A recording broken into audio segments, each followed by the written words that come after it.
Hey everyone, before we get started, make sure to subscribe to the channel and share your thoughts in the comments below. I really want to hear if anyone has been through something like this, because it completely changed my life, and the way I see family. We had been together for almost 4 years and married for just under 2. Life wasn't perfect, but it felt stable. We shared a modest apartment just outside St. Louis, both working long hours and rarely crossing paths during the workweek.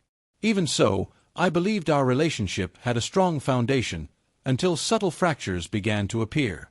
At first, the changes were easy to brush off. Late-night work dinners that became more frequent. A sudden dedication to fitness, even though she had never cared much about the gym before. The way her phone was suddenly always in her hand. I told myself not to spiral. I reminded myself that suspicion can destroy a marriage faster than the truth ever could. But one evening, everything shifted.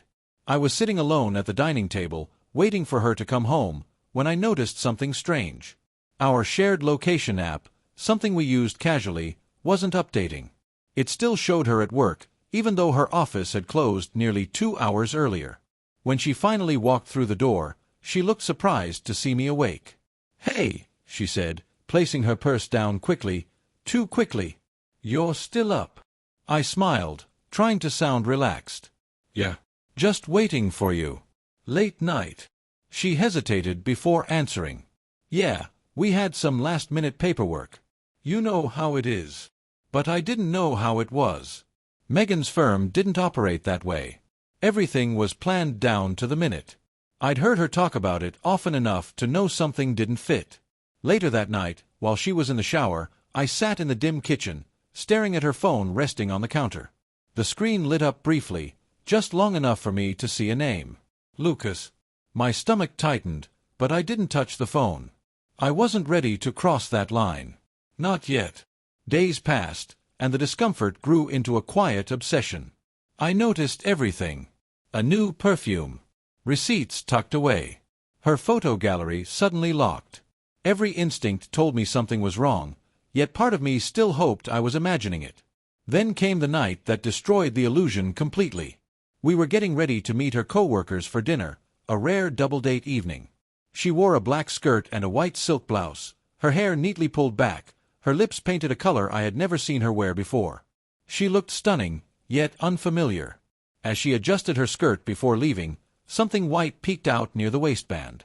At first, I assumed it was a clothing tag, but curiosity mixed with fear stopped me. "Hey, wait a second," I said casually, stepping closer. "You've got something there." She froze halfway through turning. "What do you mean?" "Let me fix it." I gently tugged at the inner lining of her skirt. A folded piece of paper slipped onto the floor. She went pale and completely still. When I bent down to pick it up, she reached for it too, but I was faster. My hands shook as I unfolded the note. It was handwritten, carefully folded. A man's name signed at the bottom. "Can't wait to see you again tonight. Same place." The words didn't need explanation. My chest felt hollow. My ears rang as if the room had gone silent. Megan stood frozen, her lips trembling. "Ryan, it's not what you think," she whispered. I let out a quiet laugh, the kind that escapes when pain hits too fast to process. "Then tell me," I said softly. "What am I supposed to think?" Her eyes darted toward the door, then back to me, searching for a way out. The silence that followed said more than any confession could. I placed the note on the table between us. "You know," I said quietly, "I used to think the worst thing that could happen was losing you.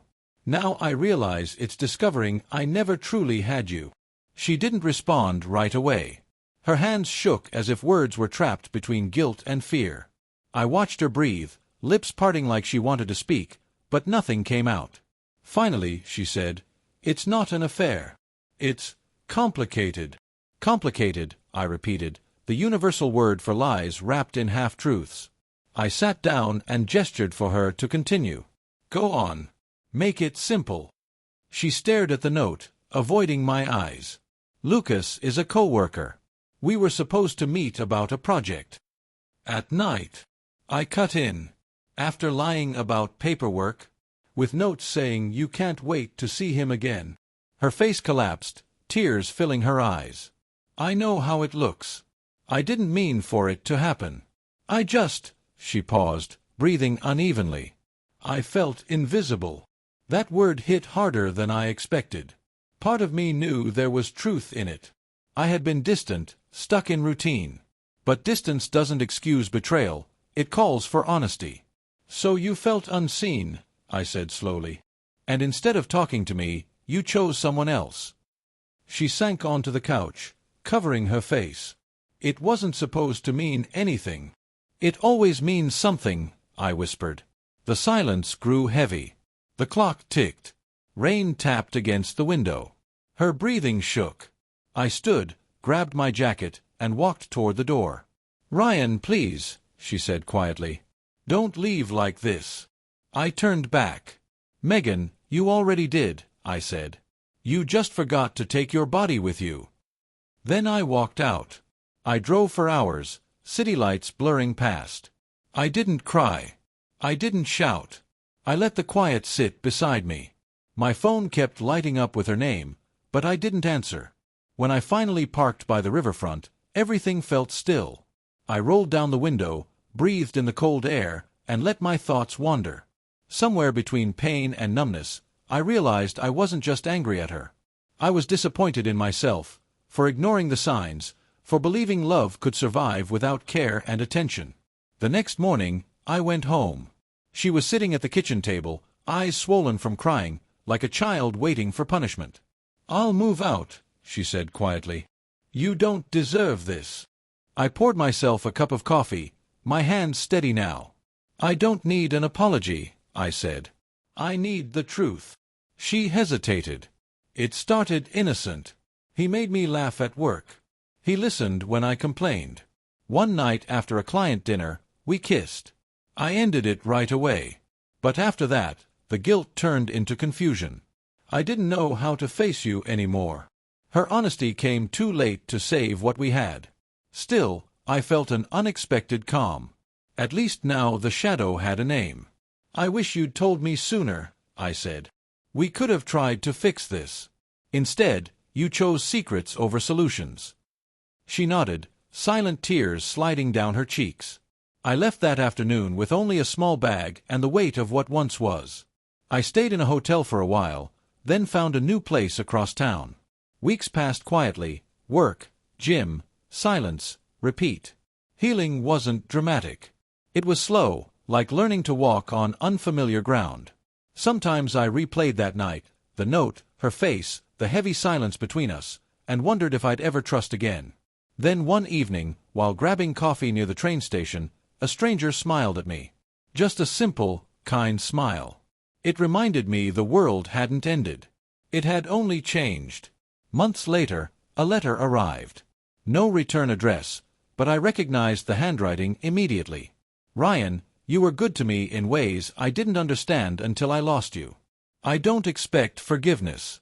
I only hope you find someone who sees your worth before it's too late." I folded the letter, placed it in a drawer, and took a long breath. Maybe forgiveness isn't something you give someone else. Maybe it's something you give yourself, for believing love would always be enough. That night, staring out the window as the city lights glowed, I realized something simple yet powerful. You can't stop people from betraying you, but you can choose not to let betrayal define who you become. And for the first time in months, I didn't feel broken.